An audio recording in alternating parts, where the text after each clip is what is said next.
तहरीक लबैक पाकिस्तान के सरबराह हाफिज साद रिजवी ने कहा है कि इस वक्त पाकिस्तान के हालात जालिम सियासतदानों ने ख़राब कर दिए हैं। इस मुल्क को TLP जमायत की ज़रूरत है। वो तहरीक लबैक पाकिस्तान की जानिब से कराची से निकाले जाने वाले लॉन्ग मार्च में मीडिया से गुफ्तगू कर रहे थे।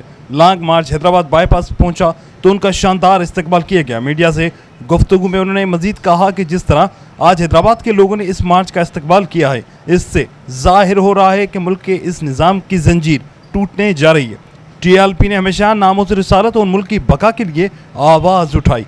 उनका मजीद कहना था कि पाकिस्तान की मुआशी बका सूद को ख़त्म करने में है, ना कि IMF की ग़ुलामी में।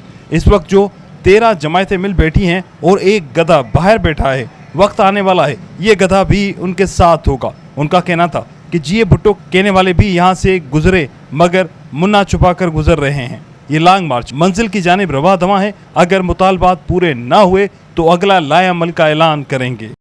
पाकिस्तान के अंदर जो अदलिया का किरदार है वो निहायत एक काबिल तशवीश है। कोई भी रियासती इदारों को किसी के साथ हमदर्दी उस वक्त तक नहीं होनी चाहिए जिस वक्त तक उसका किरदार पाकिस्तान के खिलाफ नहीं जाता।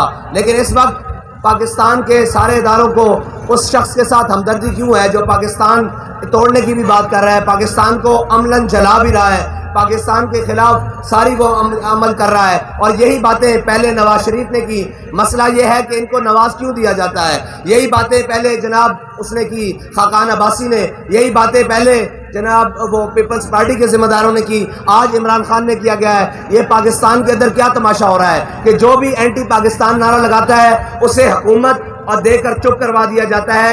ये दायमी हल नहीं है पाकिस्तान का।